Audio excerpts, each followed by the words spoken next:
Dinner with Secretary, an excerpt from American Psycho by Bret Easton Ellis. Dinner with Secretary.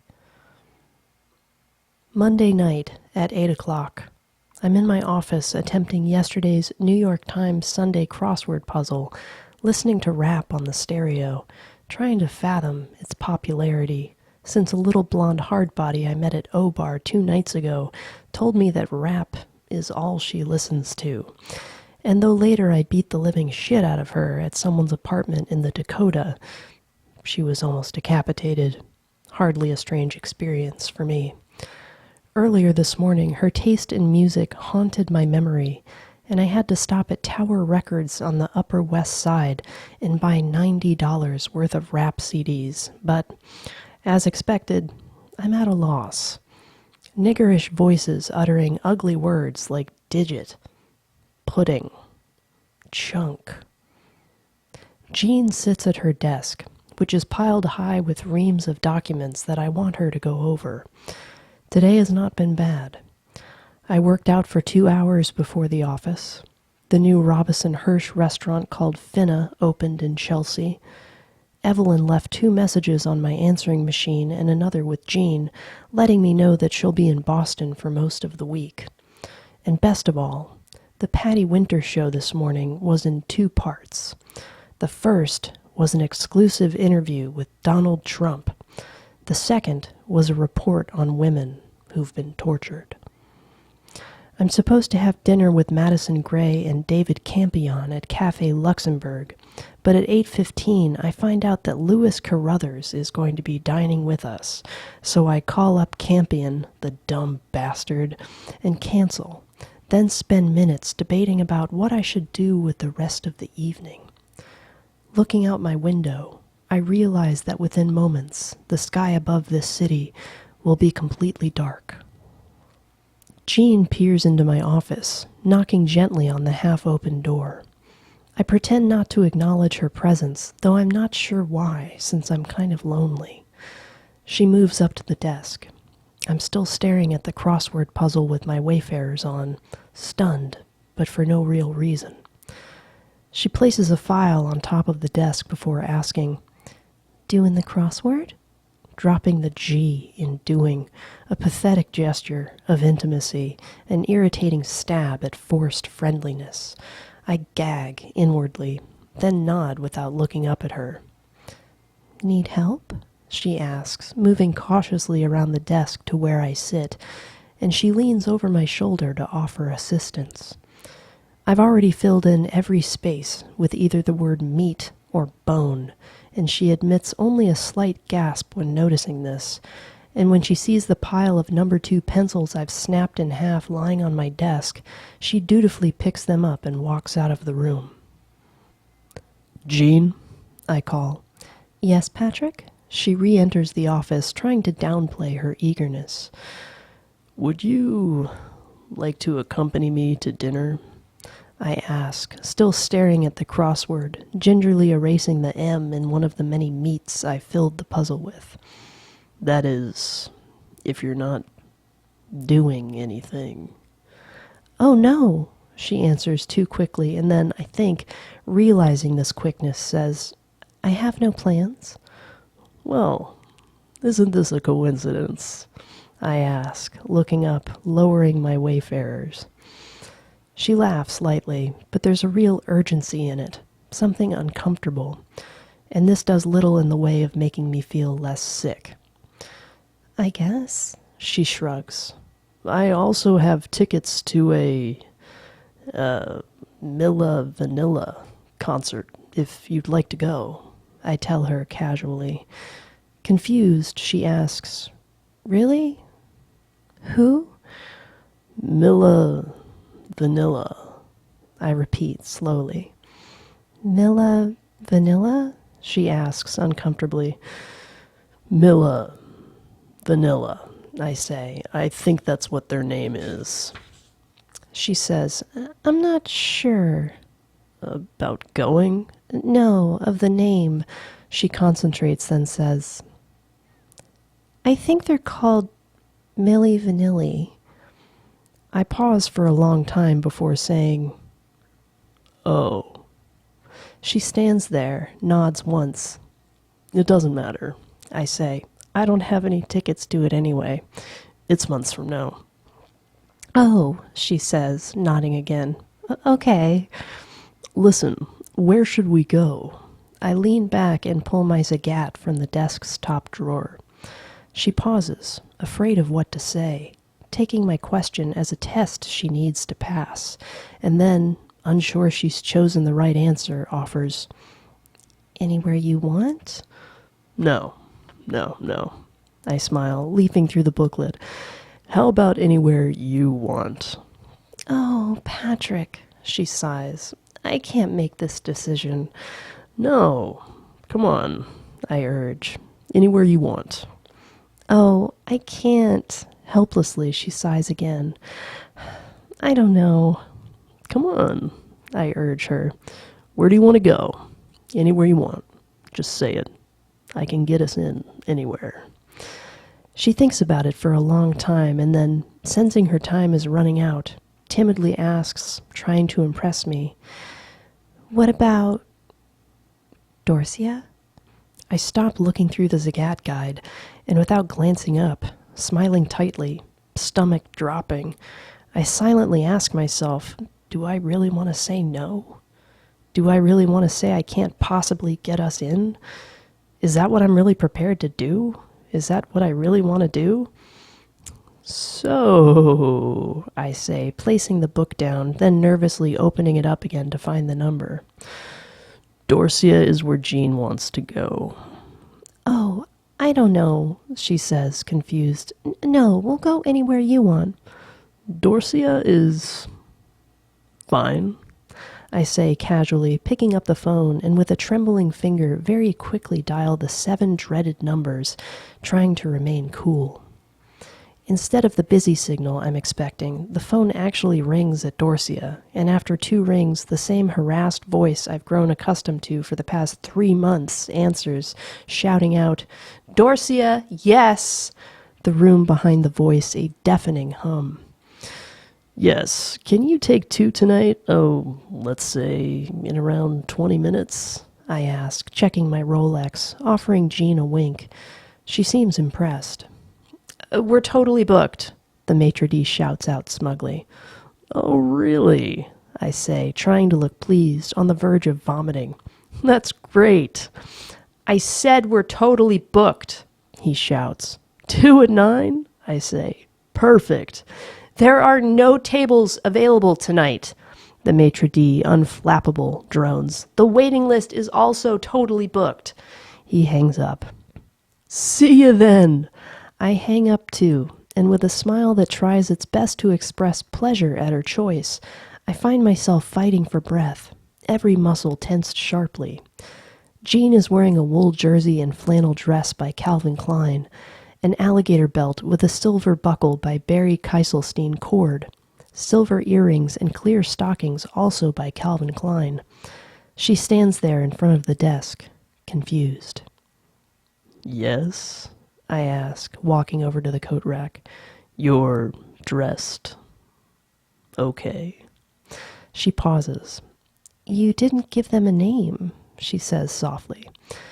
I think about this while putting on my Armani jacket and while re-knotting my Armani silk tie, and without stammering, I tell her, "They know me." While the maitre d' seats a couple who I'm pretty sure are Kate Spencer and Jason Lauder, Jean and I move up to his podium, where the reservation book lies open, names absurdly legible, and leaning over it casually, I spot the only name for 2 at 9 without a line drawn through it, which happens to be, oh Jesus, Schwartz. I sigh, and tapping my foot, my mind racing, I try to concoct some kind of feasible plan.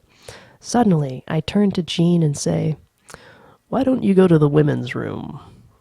She's looking around the restaurant, taking it in. Chaos. People are waiting 10 deep at the bar. The maitre d' seats the couple at a table in the middle of the room. Sylvester Stallone and a bimbo sit in the front booth that Sean and I sat in just weeks before, much to my sickened amazement. and his bodyguards are piled into the booth next to it, and the owner of Petty's, Norman Prager, lounges in the third. Jean turns her head to me and shouts, "What?" over the din. "Don't you want to use the ladies' room?" I ask. The maitre d' nears us, picking his way through the packed restaurant, unsmiling. "Why? I mean, do I?" she asks, totally confused. "Just go," I hiss, desperately, squeezing her arm. "But I don't need to go, Patrick," she protests. "Oh, Christ," I mutter. Now it's too late anyway. The maitre d' walks up to the podium and inspects the book, takes a phone call, hangs up in a matter of seconds, then looks us over, not exactly displeased. The maitre d' is at least 50 and has a ponytail. I clear my throat twice to get his full attention, make some kind of lame eye contact. "Yes?" he asks, as if harassed. I give him a dignified expression before sighing inside. "Reservations at 9? I gulp. For 2? "Yes?" he asks suspiciously, drawing the word out. "Name?" he says, then turns to a passing waiter, 18 and model handsome, who'd asked, "Where's the ice?" He's glaring and shouting, "Not now, okay? How many times do you need to be told?" The waiter shrugs, humbly, and then the maitre d' points off toward the bar. "The ice is over there." He turns back to us, and I am genuinely frightened. "Name," he commands. And I'm thinking, of all the fucking names, why this one? Schwartz. Oh, God. Mr. and Mrs. Schwartz. My face, I'm sure, is ashen, and I say the name mechanically, but the maitre d' is too busy to not buy it, and I don't even bother to face Jean, who I'm sure is totally bewildered by my behavior, as we're led to the Schwartz's table, which I'm sure probably sucks, though I'm relieved anyway. Menus already lie on the table, but I'm so nervous the words and even the prices look like hieroglyphics, and I'm completely at a loss. A waiter takes our drink order, the same one who couldn't locate the ice, and I find myself saying things without listening to Jean, like, "Protecting the ozone layer is a really cool idea," and telling knock-knock jokes. I smile, fixing it on my face. In another country, and it takes no time at all. Minutes, really. The waiter doesn't even get a chance to tell us about the specials, for me to notice the tall, handsome couple by the podium conferring with the maitre d'. And after sighing very deeply, lightheaded, stammering, I mention to Jean, "Something bad is happening." She looks up from the menu and puts down the iceless drink she's been sipping. "Why? What's wrong?" The maitre d' is glaring over at us, at me, from across the room as he leads the couple toward our table. If the couple had been short, dumpy, excessively Jewish, I could have kept this table, even without the aid of a 50. But this couple looks like they've just strolled out of a Ralph Lauren ad. And though Jean and I do too, and so does the rest of the whole goddamn restaurant, the man is wearing a tuxedo, and the girl, a totally fuckable babe, is covered with jewels. This is reality. And as my loathsome brother Sean would say, I have to deal with it. The maitre d' now stands at the table, hands clasped behind his back, unamused, and after a long pause asks, "Mr. and Mrs. Schwartz?" "Yes." I play it cool. He just stares. This is accompanied by an abnormal silence. His ponytail, gray and oily, hangs like some kind of malignancy below his collar. "You know," I finally say, somewhat suavely, "I happen to know the chef." He continues staring, so no doubt does the couple behind him. After another long pause, and for no real reason, I ask, "Is he in Aspen?" This is getting nowhere. I sigh and turn to Jean, who looks completely mystified. "Let's go, okay?" She nods dumbly. Humiliated, I take Jean's hand and we get up. She slower than I, brushing past the maitre d' and the couple, and make our way back through the crowded restaurant, and then we're outside, and I'm utterly devastated and murmuring robotically to myself, I should have known better, I should have known better, I should.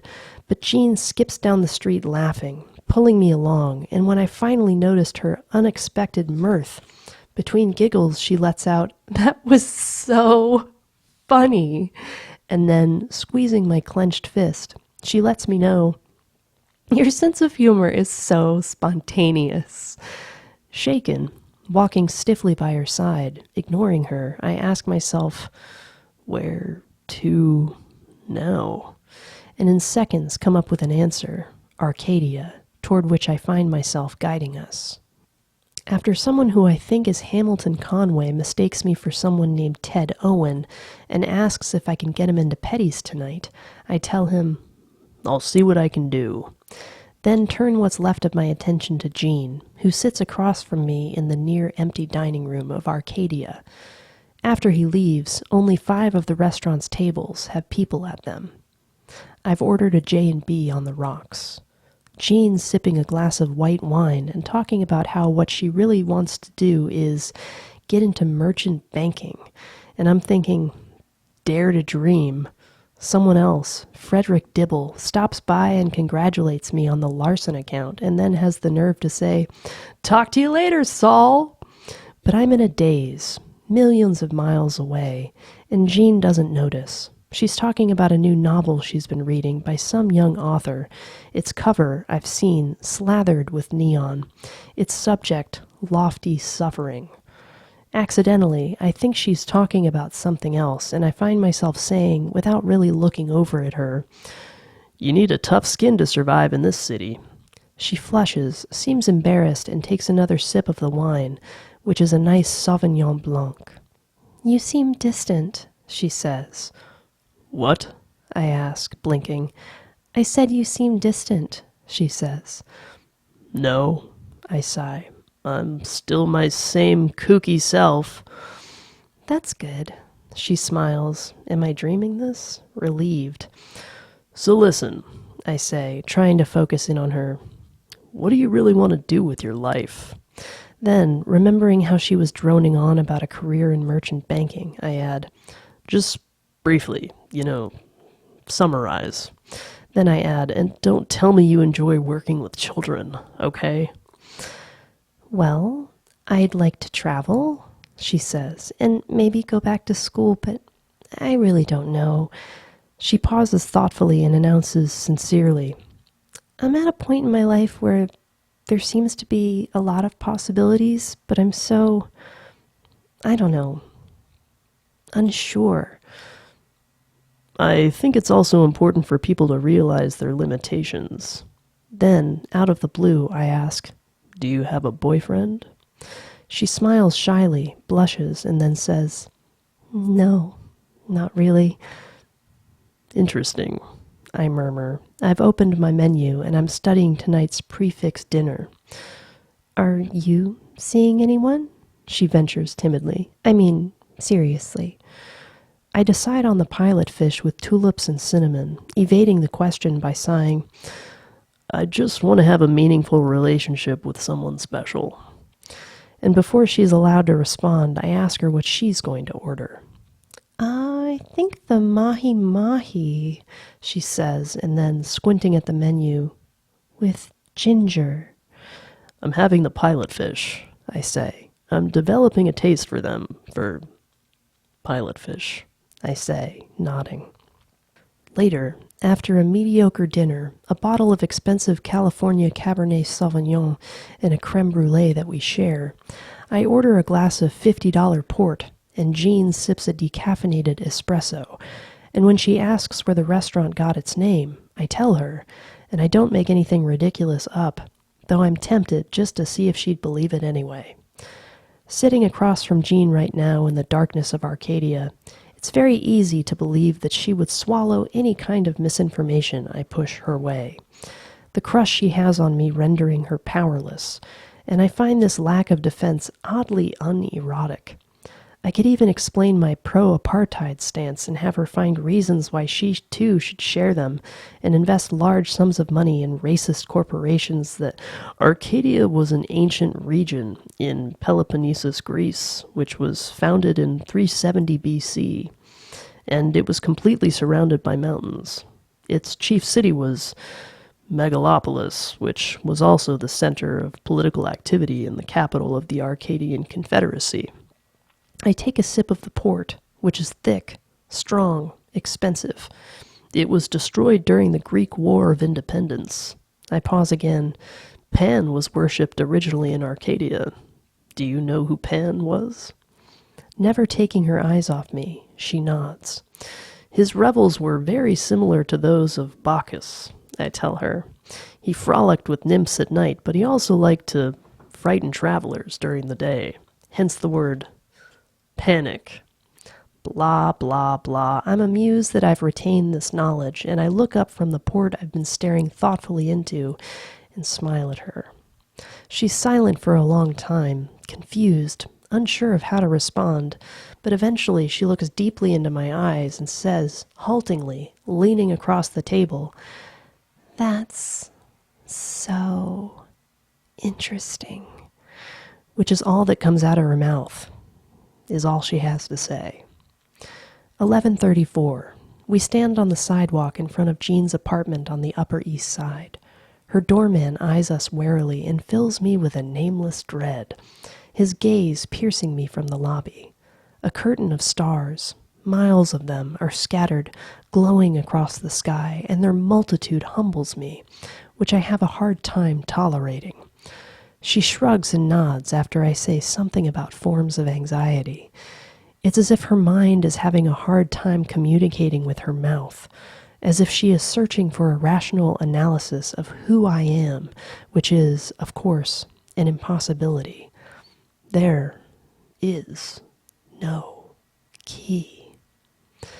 "Dinner was wonderful," she says. "Thank you very much." Actually, the food was mediocre, but you're welcome. I shrug. "Do you want to come up for a drink?" she asks too casually, and even though I'm critical of her approach, it doesn't necessarily mean that I don't want to go up. But something stops me. Something quells the bloodlust. The doorman? The way the lobby is lit?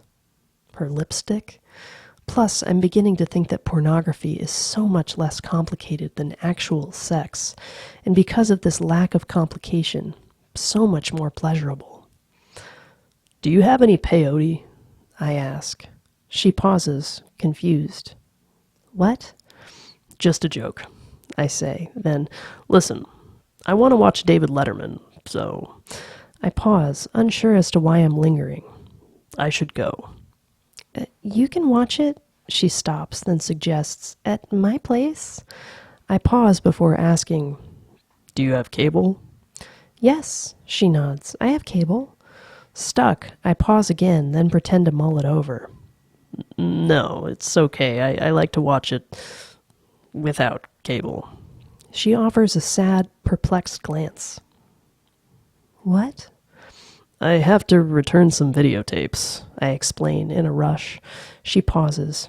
Now? She checks her watch. Almost midnight. Well, yeah, I say, considerably detached. Well, I guess it's good night then, she says. What kind of books does Jean read? Titles race through my mind.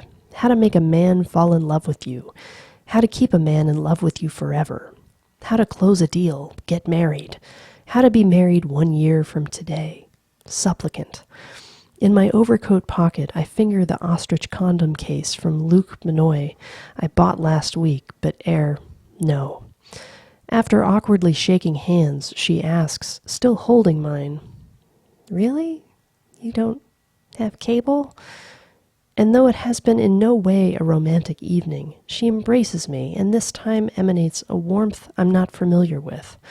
I am so used to imagining everything happening the way it occurs in movies, visualizing things falling somehow into the shape of events on a screen, that I almost hear the swelling of an orchestra, can almost hallucinate the camera panning low around us, fireworks bursting in slow motion overhead, the 70mm image of her lips parting, and the subsequent murmur of, "I want you," in Dolby sound. But my embrace is frozen, and I realize, at first distantly and then with greater clarity, that the havoc raging inside me is gradually subsiding, and she is kissing me on the mouth, and this jars me back into some kind of reality, and I lightly push her away. She glances up at me fearfully. "Listen, I've got to go," I say, checking my Rolex. "I don't want to miss stupid pet tricks." "Okay," she says, composing herself. "Bye." "Night," I say. We both head off in our separate directions, but suddenly she calls out something. I turn around. "Don't forget you have a breakfast meeting with Frederick Bennett and Charles Rust at 21, she says from the door, which the doorman is holding open for her. "Thanks," I call out, waving. "It slipped my mind completely." She waves back, disappearing into the lobby. On my way over to Park Avenue to find a cab, I pass by an ugly, homeless bum, a member of the genetic underclass, and when he softly pleads for change, for anything, I notice the Barnes & Noble book bag that sits next to him on the steps of the church he's begging on, and I can't help but smirk, out loud. "Oh, right, like you read." And then, in the back of the cab, on the way across town to my apartment, I imagine running around Central Park on a cool spring afternoon with Jean, laughing, holding hands. We buy balloons. We let them go.